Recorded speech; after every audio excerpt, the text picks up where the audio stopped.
Let me tell you the story of the farmer and the stork.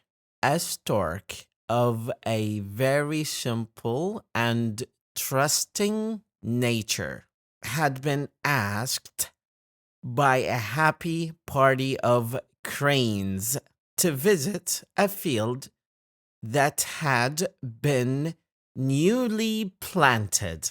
But the party ended dismally, with all the birds entangled in the meshes of the farmer's net.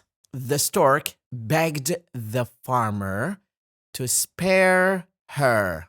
"Please let me go," he pleaded. "I belong to the stork family, who are honest and birds of good character. Besides, I did not know that the cranes were going to steal."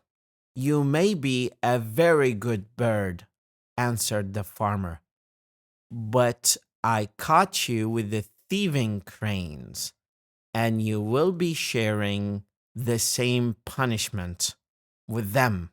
The moral lesson of this story is you are judged by the company you keep. Have a wonderful day. مدرب لغة وليد خالد.